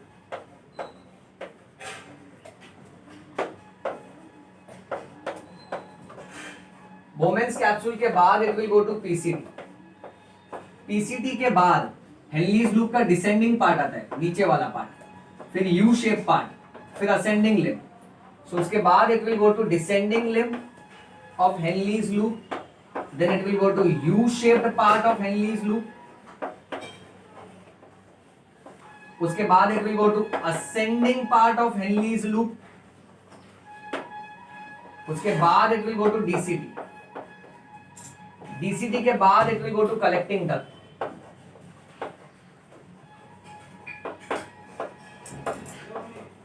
ठीक है, यानी अब यहां से एक ड्रॉप यूरिन, कचरे का एक ड्रॉप तैयार हुआ है बेटा। अब ये कलेक्टिंग डक्ट आपस में, समझो ये एक नेफ्रॉन हो गया, अब एक उल्टा नेफ्रॉन ले लो, ये PCT, Henle's loop, DCT, collecting duct, दोनों का कलेक्टिंग डक्ट आपस में जुड़ के पिरामिड में जा रहा है और इनके फ्यूजन को बोलते हैं बेलिनीज डक्ट। सो कलेक्टिंग डक्ट जो है वो आपस में फ्यूज होगा और बनाएगा बेलिनीज डक्ट।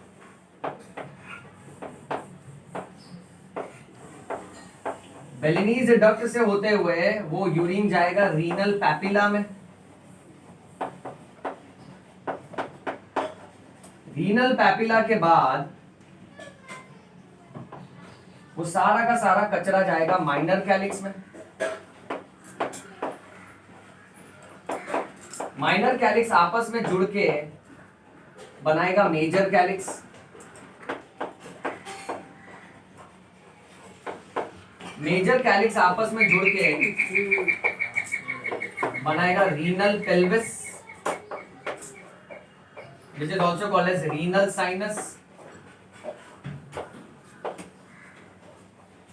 ठीक है, अब रीनल पेल्विस और रीनल साइनस यानी सबका सब कचरा इधर को आया, बेलिनीज डक्ट से गया रीनल पैपिला में, रीनल पैपिला से माइनर कैलिक्स, ओके, फिर दो पिरामिड का माइनर कैलिक्स आपस में जुड़ के मेजर कैलिक्स बनाएगा, मेजर कैलिक्स से रीनल पेल्विस, रीनल पेल्विस से यूरेटर। सो रीनल पेल्विस के बाद it comes to the ureter.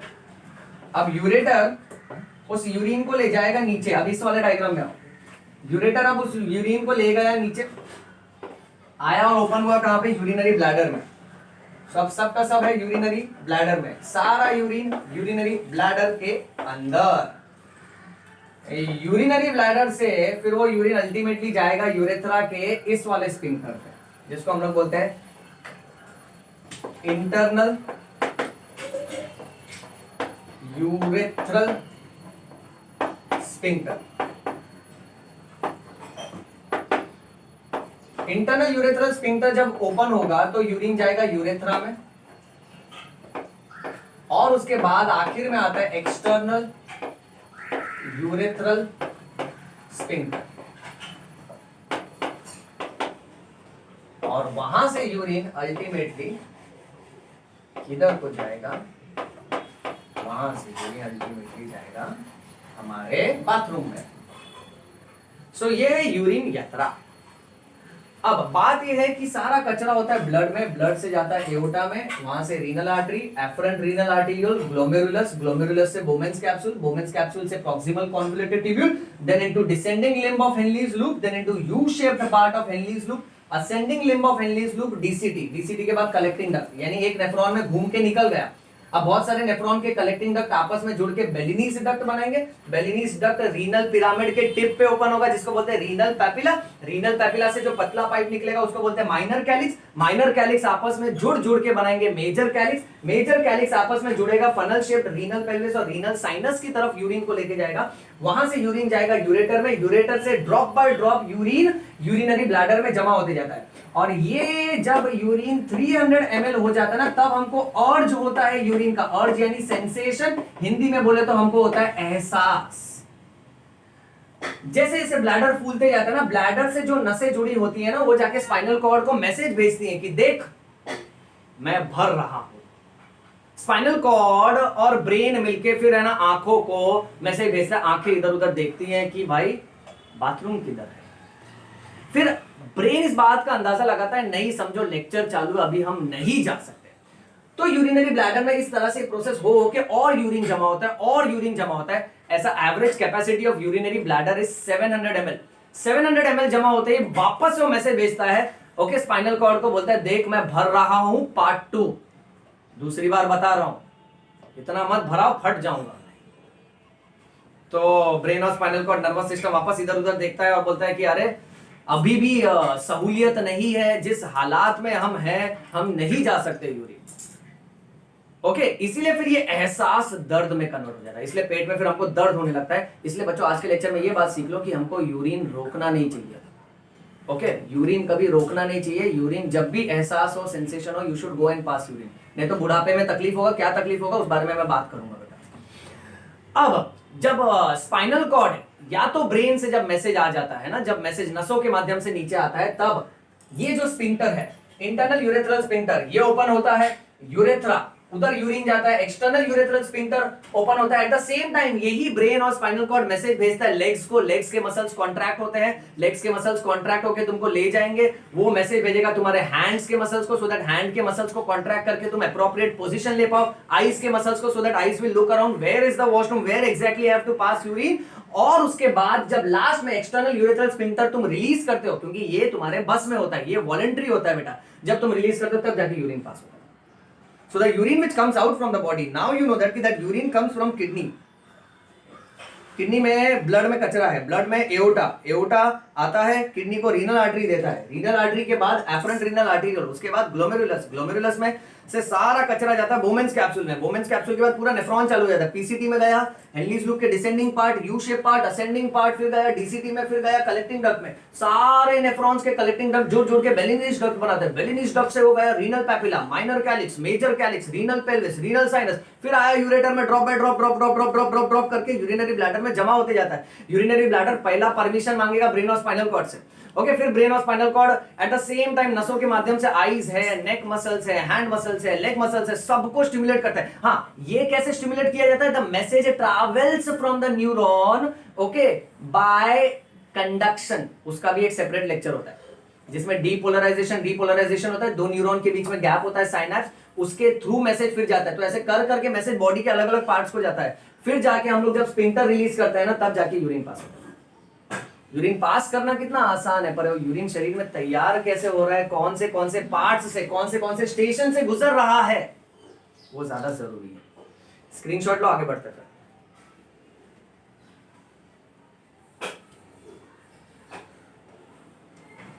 Done, okay.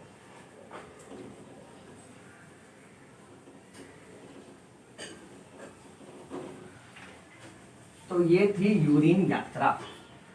इस यात्रा में सभी यात्री साथ रहिएगा, पीछे मत छूट जाना, बहुत इंपॉर्टेंट टॉपिक है।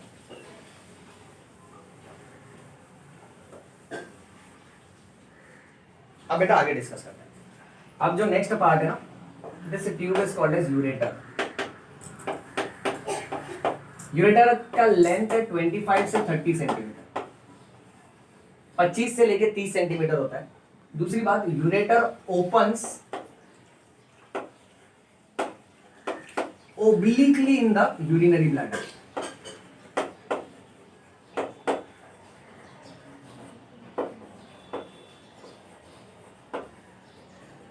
इसका फायदा क्या है? इसका फायदा सर, ये किडनी समझ में आया, इसने यूरिन बनाया, यूरेटर में गया, समझ में आया, यूरेटर से सब का सब जो भी है यूरिन हो गया यूरिनरी ब्लैडर में, और वहां से गया यूरेथ्रा में। जब मैं खड़ा हूं सर, तो सारा का सारा यूरिन आ रहा है यूरिनरी ब्लैडर में, पर सर जब अगर मैं तो हूं बंदर की प्रजाति का ना, तो अगर समझो सर मैं यूं उल्टा खड़ा हूं, सिर नीचे पैर ऊपर, तो क्या मेरा यूरिन ब्लैडर से यूरेटर, यूरेटर से रिटर्न किडनी? ऐसा होता है? ऐसा कभी नहीं होगा बेटा। तुम उल्टा भी खड़े हो जाओगे ना, समझो तुम पेड़ पे उल्टा लटक गए, तुम भूल गए तुम इंसान हो, तुमको याद आ रहा है तुम बंदर की प्रजाति, तो फिर भी तुम्हारा यूरिन का बैकफ्लो नहीं होगा, because ureter opens obliquely in the urinary bladder. Obliquely का सिंपल मीनिंग लो क्रॉस, थोड़ा टेढ़ा होके ओपन होता है। इसके वजह से this prevents backflow of urine. यानी अब क्रॉस तरीके से बात करते हैं, समझो ये पूरा का पूरा यूरिनरी ब्लैडर है। ओके, अब यूरिनरी ब्लैडर ऐसा थैला है और यूरेटर यहां से आया। ओके, साइड व्यू की बात करें, यूरेटर आया यूरिनरी ब्लैडर की तरफ। अब यूरेटर जो है ना, यूरेटर यूरिनरी ब्लैडर में ऐसा स्ट्रेट नहीं ओपन होता, ओब्लिक ओपन होता है, यानी क्रॉस हो गया। ये आया यूरेटर। ओके, और यूरेटर आने के बाद यूं ओपन हो गया, ये अभी पैटर्न देख ध्यान से। ये जो है ना, ये ब्लैडर का मसल वॉल है। So this is the wall of urinary bladder. Okay, और ये ब्लैडर का अंदरूनी हिस्सा है। अब समझो, जब ब्लैडर बढ़ते जाएगा, ठीक है, तो ये वॉल जब स्ट्रेच होगा तो ये वॉल क्या करेगा, ये यूरेटर को पीछे की तरफ धक्का देगा, तो यूरेटर यहां से बंद हो जाएगा, क्योंकि यूरेटर ऐसे आके टेढ़ा ओपन हो रहा है उसमें। ओके, सो जब इसमें यूरिन भरना चालू होगा अंदर की तरफ, तो ये जब यूं आके थोड़ा टेढ़ा ओपन होगा, जब यूरिन भरना चालू होगा, तो जब मसल्स पे प्रेशर आएगा तो यूरेटर अपने आप बंद हो जाता है। यही यूरेटर अगर स्ट्रेट ओपन हो रहा होता, और ये है ब्लैडर वॉल, और इसमें यहां यूरिन भरी, ठीक है, तो यूरिन डायरेक्ट इसमें चली जाती। बट जैसे जैसे यूरिन और भरता है ना यहाँ पे, तो ये पूरा का पूरा हिस्सा प्रेशर लगा के इसको बंद कर देता है। So this prevents backflow of urine, that is point number 1। Second point, sir अगर मैं उल्टा हूं तो नॉर्मली हमारा यूरिन यूरेटर से ब्लैडर में जाता है, बट अगर मैं उल्टा हूं तो क्या वो यूरिन जाएगा? तो फिर भी हो जाएगा, बिकॉज यूरिन को आगे भेजने के लिए जिस मूवमेंट का इस्तेमाल किया जाता है उसको बोलते हैं पेरिस्टाल्सिस। पेरिस्टाल्सिस का मतलब होता है alternate rhythmic contraction and relaxation, और ये मुमकिन है सारे स्मूथ मसल्स में। यानी यूरेटर में समझो यहां एक ड्रॉप यूरिन है, सो इसका पहले कॉन्ट्रैक्शन होगा तो यूरिन आगे जाएगा। ओके, फिर नेक्स्ट पार्ट का कॉन्ट्रैक्शन होगा, इस पार्ट का रिलैक्सेशन होगा, यूरिन और आगे जाएगा, फिर कॉन्ट्रैक्शन रिलैक्सेशन, ये कॉन्ट्रैक्शन रिलैक्सेशन ऑल्टरनेटली होता है। And this rhythmic alternate contraction and relaxation is called as peristalsis, because of which the urine or any other content is always pushed in forward direction. यही peristalsis हमारे digestive system में भी होता है। जहां जहां पर स्मूथ मसल्स है ना बॉडी में, वहां पर तुमको पेरिस्टाल्सिस मोस्टली मिलेगा बेटा। ओके, तो ये एक रीजन जिसकी वजह से यूरिन हमेशा आगे के डायरेक्शन में ही जाता है, यानी यूरेटर से होते हुए ब्लैडर में जाएगा, कभी उल्टा नहीं आएगा। और दूसरा उसका ओब्लिक ओपनिंग, और ये दो रीजन की वजह से कुदरत ने यूरेटर के अंदर कोई फ्लैप नहीं दिया, कोई वेल्व्स नहीं दिया, जैसे हमारे हार्ट के अंदर वेल्व्स होता है ना, ओके, जो ब्लड को हमेशा फॉरवर्ड डायरेक्शन में फ्लो करने में हेल्प करता है, वैसे यूरेटर के अंदर there are no valves. So in ureter there are no valves. दूसरी जरूरी बात, क्योंकि ये यूरेटर, जैसा कि मैंने 3 डायमेंशनल व्यू में बताया, यूरेटर पीछे से होते हुए घूम के आगे की तरफ आता है, इसलिए जब पेशेंट को पथरी का दर्द होता है ना, उस दर्द को हम लोग बोलते हैं लॉइन टू ग्रोइन। लॉइन यानी ये वाला हिस्सा, कमर वाला हिस्सा, और ग्रोइन यानी रिप्रोडक्टिव हिस्सा। सो कमर से होते हुए वो दर्द आगे की तरफ आता है, that is loin to groin. Okay, क्योंकि the pain is along the course of the ureter. Ureter जिस तरह से तेरे पीठ से होते हुए तेरे पेट के नीचे के हिस्से तक आ रहा है ना, इसलिए उस हिस्से में दर्द होता है। यानी किडनी स्टोन का पेशेंट टिपिकली बोलता है, डॉक्टर ये हिस्सा दुख रहा है मेरा, यहां पीठ से होते हुए मेरे पेट के नीचे के हिस्से तक दर्द हो रहा है। Okay, that all depends upon the course of ureter. दूसरी बात, यही यूरेटर पूरा का पूरा यूरिन को नीचे लेके आएगा पेरिस्टाल्सिस के थ्रू, वो याद रखना। और तीसरी बात, वो ओब्लिकली ओपन होता है, which prevents backflow of urine. Next, फिर यूरेटर के बाद आता है urinary bladder.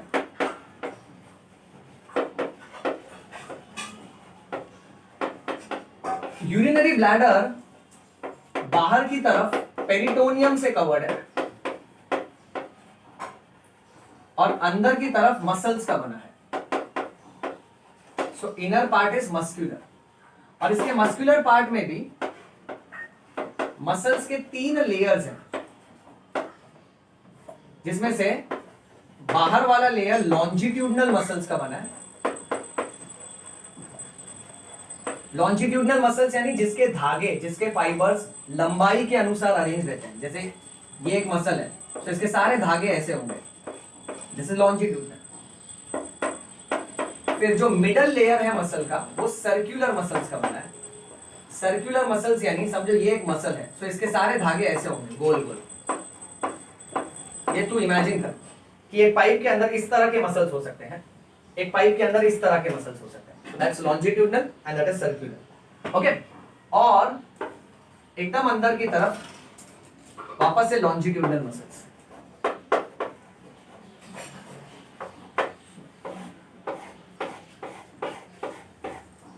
Urinary bladder 300 ml urine पे हमको अर्ज दे देता है, एहसास दे देता है यूरिन फॉर्मेशन का कि हमको यूरिन पास करना चाहिए, ब्लैडर भर चुका है। बट उसका एवरेज कैपेसिटी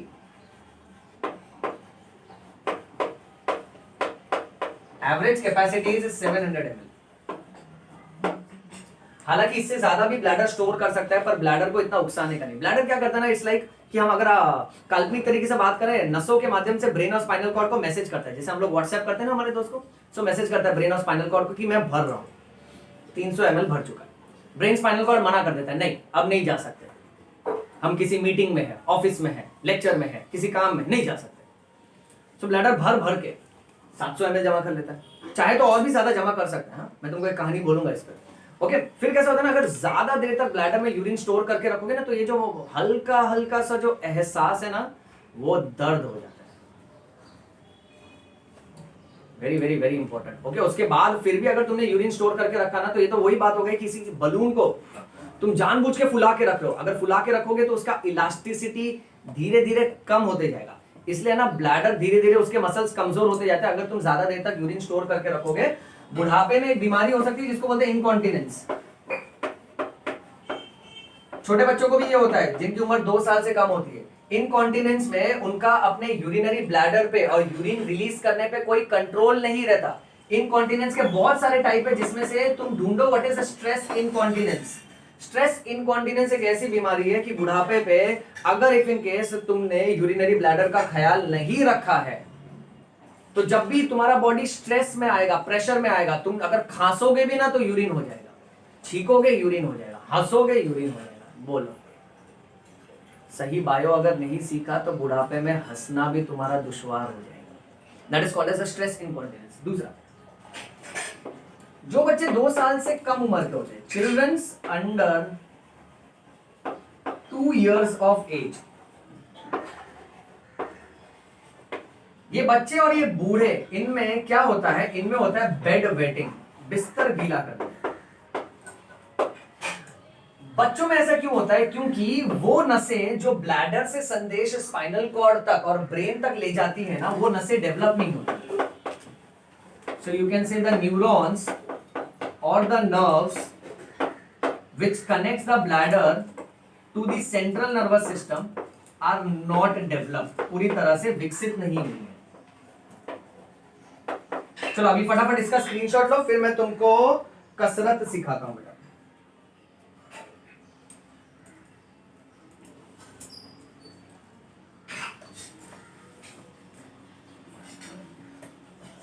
डन?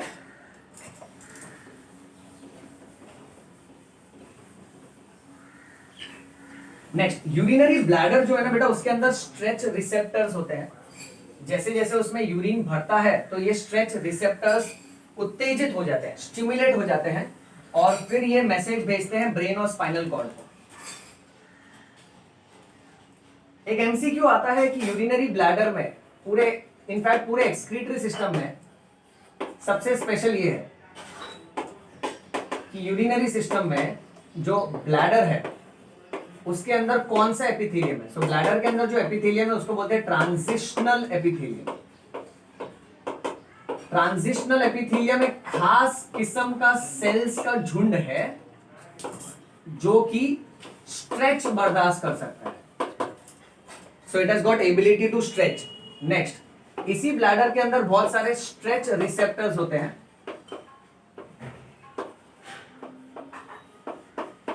ये स्ट्रेच रिसेप्टर्स मैसेज भेजते हैं स्पाइनल कॉर्ड को और ब्रेन को। जब जब ब्लैडर फुल होता है, स्ट्रेच होता है, ये रिसेप्टर्स एक्साइट हो जाते हैं और नसों के माध्यम से मैसेज भेज देते हैं ब्रेन और स्पाइनल कॉर्ड को। So remember stretch receptors. Next, कसरत के तौर पे कीगल एक्सरसाइज बहुत बहुत बहुत ज्यादा जरूरी, महिलाओं के लिए और पुरुषों के लिए। ओके, जिस तरह से सारे ऑर्गन्स को हेल्दी रखने के लिए हम एक्सरसाइज करते हैं, जैसे बाइसेप्स के लिए हम लोग डंबल्स उठाते हैं, ठीक है, लंग्स के हम लोग सांसों की एक्सरसाइज करते हैं, फुग्गा फुलाते हैं, बलून की एक्सरसाइजेस करते हैं।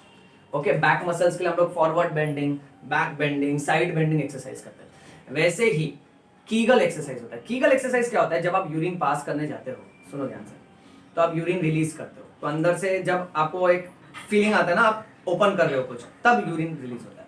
अब आप यूरिन कर रहे हो तो आप चाहो तो उसको बीच में भी स्टॉप कर सकते हो, तो बीच में स्टॉप करो। तो आपके पेल्विक यानी कमर के जो मसल्स है, अंदरूनी मसल्स, ओके, जब आप यूरिन रिलीज करते हो और यूरिन को होल्ड करते हो, सो वैसा आप अंदर से रिलीज करो, होल्ड करो, रिलीज करो, होल्ड करो। कब? यूरिन पास करने के टाइम नहीं, अब जैसे अभी तू और मैं यूरिन नहीं कर रहे हैं, सो ऐसे सोचो तुम यूरिन रिलीज कर रहे हो, फिर यूरिन होल्ड कर रहे हो, तो ये महसूस करो अपने कमर के अंदरूनी मसल्स में, यूरिन रिलीज कर रहे हो, होल्ड कर रहे हो। सही का यूरिन मत कर देना, मेरा कैमरा गीला हो जाएगा। ओके, यूरिन रिलीज कर रहे हो, होल्ड करो, ऐसे release hold release hold release hold 10 बार करो और दिन में 3 से 4 बार करो।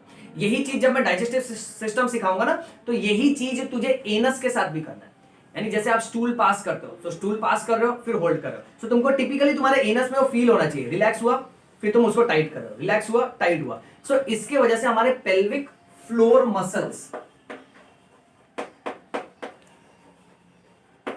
पेल्विक फ्लोर मसल्स में ताकत बनी रहती है और ये यूरिनरी सिस्टम, रिप्रोडक्टिव सिस्टम के लिए बहुत ही काम का है। सो हर वो पुरुष और महिला, ओके, जिसको यूरिन पास करने की तकलीफ होती है, okay, let's say 1-2 drop urine का गिर जाता है, या फिर रात में बार बार उठ के यूरिन जाना पड़ता है, ओके, या तो फिर बहुत सारी ऐसे भी फीमेल्स हैं जिनका यूट्रस वाला पार्ट है, ओके, और वजाइना वाला पार्ट है, ब्लैडर वाला पार्ट है जो बाहर की तरफ आता है क्योंकि मसल्स कमजोर है। ओके, सो ये सारी एक्सरसाइजेस हेल्प करती हैं। बहुत ही एडवांस हो गया, बट ये एक्सरसाइजेस याद रखो, इसके बारे में और रीड करो, कमेंट सेक्शन में पोस्ट करो, ओके, कि इसका और क्या क्या काम है बेटा। So these are Kegel exercises. Next,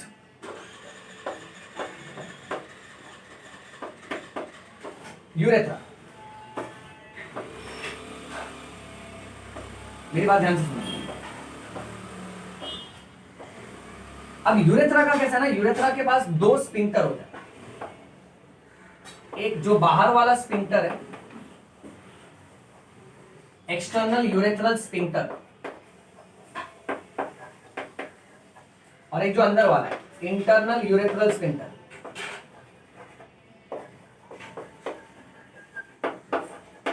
सबसे पहली बात, स्पिंक्टर का मतलब रिंग ऑफ मसल्स। ये रिंग ऑफ मसल्स यानी ये मसल्स मुरझाएंगे तो बंद हो जाएगा, रिलैक्स होंगे तो खुल जाएगा। So sphincter means ring of muscles. अब internal sphincter in is involuntary, ऐसे याद रखो, टेक्निक है, और external sphincter is voluntary. Voluntary यानी ये तुम्हारे कंट्रोल में है, इसको कब ओपन करना है कब क्लोज करना है तुम्हारे कंट्रोल में, but internal is involuntary. Involuntary का मतलब ये तुम्हारे कंट्रोल में नहीं है। यानी जब यूरिन यूरिनरी ब्लैडर में भर जाता है ना, ये यूरिनरी ब्लैडर में भर गया, ओके, अगर ये पूरी तरह से भर गया ना तो ये अपने आप खुल जाएगा। अब यहां तक तू पकड़ के रख सकता है उसको, और जब तू यूरिन पास करने जाता है और यूरिन स्टार्ट करता है ना, तो ये वाला स्पिंक्टर तू खुद खोलता है, because it is voluntary, it is under your control. और इसको कब खोलना है ये ब्रेन डिसाइड करता है, और ये सब जो इनवॉलेंट्री हो रहा है ना, ये सब का सब स्पाइनल कॉर्ड डिसाइड करता है बेटा। बहुत इंपॉर्टेंट कॉन्सेप्ट है, याद रखो, एकदम अमेजिंग बात है, छोटी छोटी बात, बहुत ही अमेजिंग बातें हैं बायोलॉजी की। नेक्स्ट, दोनों भी यूरेथ्रा को देखो, ये यूरेथ्रा है लगभग 20 सेंटीमीटर लंबा, ये यूरेथ्रा है लगभग 4 सेंटीमीटर लंबा। बात सुन मेरी ध्यान से, अब मैं तेरे को बहुत जरूरी बात सिखा रहा हूं। इनमें से पहचानो मेल कौन सा, फीमेल कौन सा। सर मेल फीमेल में हमको फर्क नहीं करना चाहिए, हाँ फर्क नहीं करना चाहिए, समाज के हिसाब से और फालतू बातों के हिसाब से, बट बायोलॉजी के हिसाब से this is male urethra which is 20 centimetre और फीमेल यूरेथ्रा। इसका फर्क और इसका फायदा समझ के लो बेटा। फीमेल में यूरेथ्रा का length is short,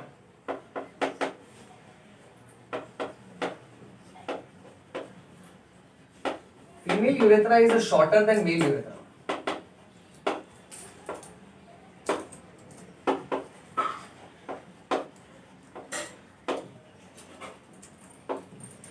female urethra is shorter than male urethra. अब समझो अगर कोई बैक्टीरिया है, let's say bacteria,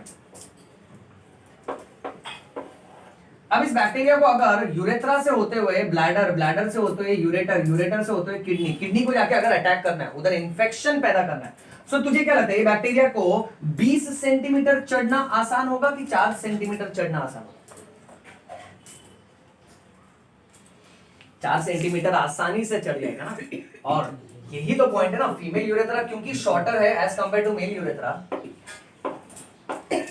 so urine infection is more common in females as compare to mails.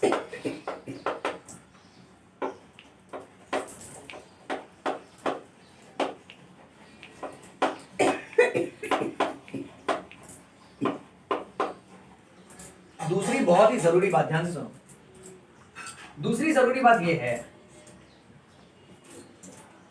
Females में इसीलिए ना डिसयूरिया होना, डिसयूरिया यानी discomfort while passing urine. Urine pass करने के टाइम जो डिस्कंफर्ट होता है, डिस्कंफर्ट में कुछ कुछ लोगों को दर्द होता है, कुछ कुछ लोगों को बर्निंग सेंसेशन होता है। ये कुछ वर्ड्स याद रखो। वैसे ही होता है पॉलीयूरिया, पॉलीयूरिया यानी बार बार यूरिन जाना, मल्टीपल टाइम्स, और बहुत सारा यूरिन होगा यानी क्वांटिटी भी ज्यादा होगा बेटा। ये अक्सर डायबिटीज में होता है। एक होता है ऑलिग यूरिया, अगर यूरिन की क्वांटिटी कम हो गई उसको बोलते हैं oliguria, less urine quantity. अगर यूरिन हो ही नहीं रहा उसको बोलते हैं anuria, absent urine, an means absent, urine तैयार ही नहीं हो रहा है। पर अगर यूरिन तैयार हो रहा है पर निकल नहीं रहा है, समझो कोई कैंसर है, ट्यूमर की गांठ है, या इन्फेक्शन है, या पथरी की शिकायत है, उसको बोलते हैं रिटेंशन। रिटेंशन मतलब यूरिन बन रहा है पर पास नहीं हो रहा। एन यूरिया मतलब यूरिन पास नहीं हो रहा बट यूरिन बन भी नहीं रहा। ये फर्क याद रखो। नेक्स्ट होता है हिमैट यूरिया। हिमैट यूरिया में patient will pass blood in urine. फिर उसी तरह से होता है ग्लूकोज यूरिया। ग्लूकोज यूरिया भी डायबिटीज वालों में होता है। The patient will pass glucose in urine. वैसे ही अगर मैं तुमको बोलूं proteinuria, the patient will pass protein in urine. If I say ketonuria, the patient will pass ketone in urine. Very important, pyuria, सफेद colour का urine होगा क्योंकि यूरिन में क्या निकल रहा है, पस। एक्सट्रीमली इंपॉर्टेंट, गोनोरिया नाम के इंफेक्शन में, सेक्सुअली ट्रांसमिटेड डिजीज है, उसमें पाई यूरिया होता है बेटा। नॉक्ट यूरिया, रात में उठ के बार बार यूरिन के लिए जाना, नॉक्ट मींस नाइट,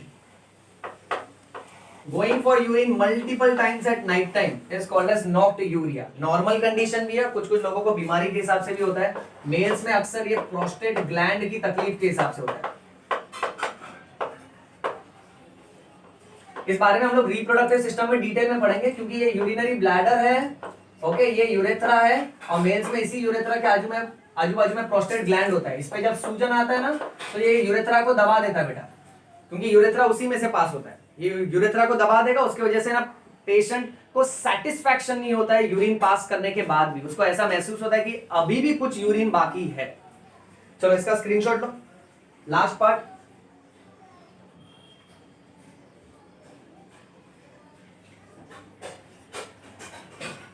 डन बेटा।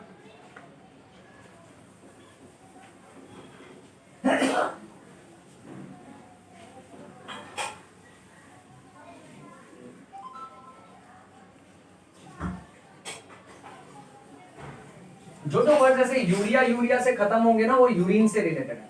अच्छा, एक और फैंसी वर्ड याद रखना, मिक्चुरेशन, जो मैंने इस चैप्टर के शुरुआत में ही तुमको सिखा दिया था।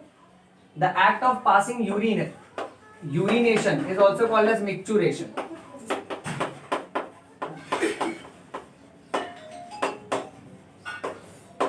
ओके, ऑलराइट, अब लास्ट पार्ट में ना फंक्शंस ऑफ किडनी देख लेते बेटा।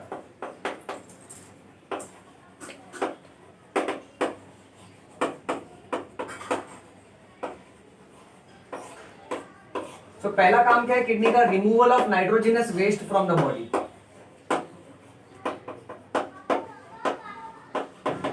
जिसको हम बोलते हैं एक्सक्रीशन। सेकेंड फंक्शन क्या है? वाटर को बैलेंस करके रखने का बॉडी में, कितना पानी रहना चाहिए, कितना पानी जाना चाहिए, उसको बोलते हैं osmoregulation. Third function, body का पीएच कंट्रोल करता है kidney. Fourth function, it maintains homeostasis, homeostasis बनाए रखता है। Homeostasis means internal balance of the body. Body में कितना मिनरल्स, कितना सोडियम पोटेशियम रहना चाहिए, कितना सोडियम पोटेशियम बाइकार्बोनेट जाना चाहिए, कितना पानी रहना चाहिए, कितना जाना चाहिए, दैट इज होम्योस्टैसिस। और तो और किडनी कैल्सिट्रायोल करके हार्मोन रिलीज करता है which controls calcium level. It also releases renin नाम का hormone which controls blood pressure. It also releases this hormone called as erythropoietin.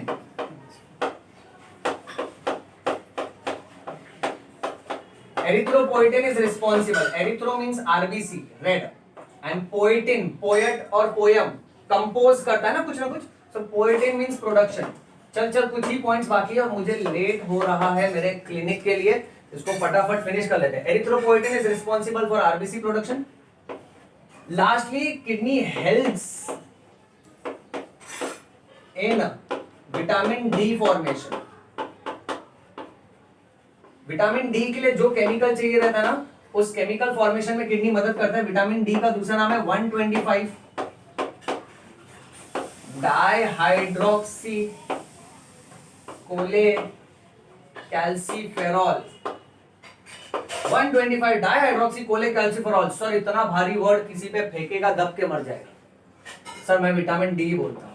हाँ, तो विटामिन डी याद रख, हो सके तो बाहर कर लेना। 125 डाइहाइड्रोक्सी कोले कैल्सीफेरॉल। ओके, आखिरी point, take home message for all girls. Girls में anus washing should always be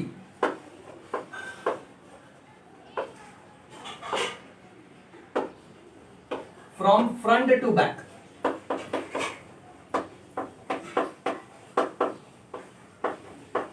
जब हम लोग स्टूल पास करने के लिए बैठते हैं ना, ओके, जब हम स्टूल पास करते हैं, ओके, जब हम पॉटी करते हैं, उसके बाद जब हम Indians, okay, what we do is we wash our anus. So anus को वॉश करने के बाद ना हमारी आदत होती है कि हम हाथ को पीछे से आगे की तरफ ले आते हैं। ओके, अब गर्ल्स में कैसा होता है ना,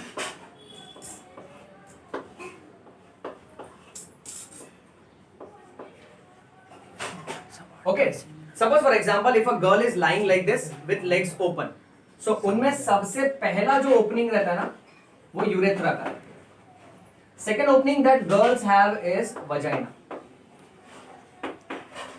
and the last opening which is present behind, that is called as anus. So anus is present as a back opening.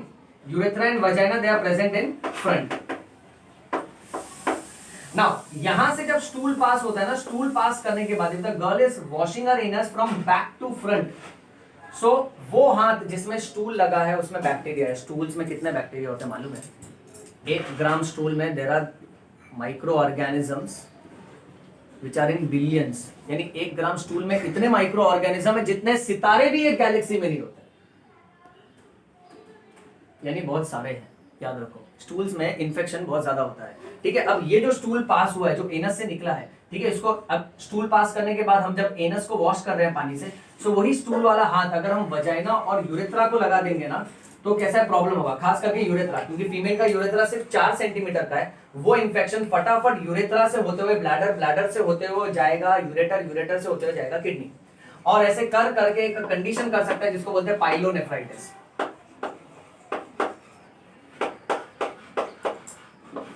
Pyelonephritis extremely important. Okay, ये याद रखो, जहां आइटिस मतलब सूजन, नेफ्रॉन पे सूजन आएगा, और पाइलो, पाइलो मतलब रीनल पेल्विस, उस पे सूजन आएगा। ओके, और एक और homework for your extra information you can find out कि what is honeymoon pyelitis.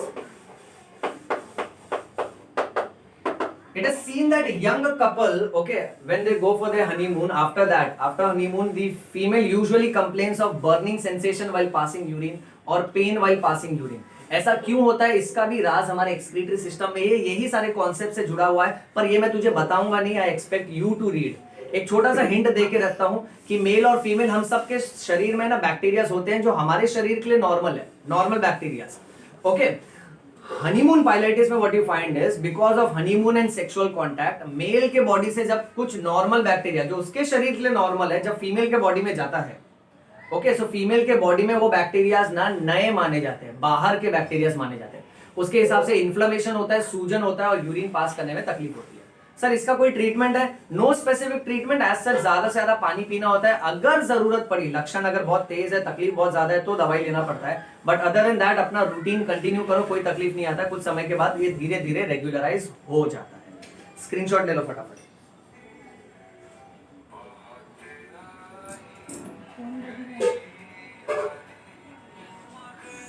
Done.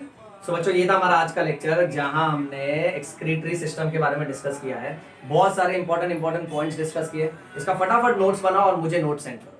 और मैं उम्मीद करता हूँ ये लेक्चर तुमको समझ में आया है। इस लेक्चर के सारे पॉइंट्स को जिंदगी भर याद रखना। यो बायो को जिंदगी भर याद रखना, अपने अवस्थी सर को जिंदगी भर याद रखना, और अपने सारे बायो लवर्स फ्रेंड्स को ये लेक्चर के बारे में बताओ। बहुत ज्यादा इंपॉर्टेंट है। आने वाले लेक्चर में हम और अगले लेवल पे जाएंगे। पगला जाओगे बेटा, you will go absolutely crazy कि तुमको पता चलेगा क्यों ये बायोलॉजी बायोलॉजी है। So read bio, bleed bio, yo bio. Thank you.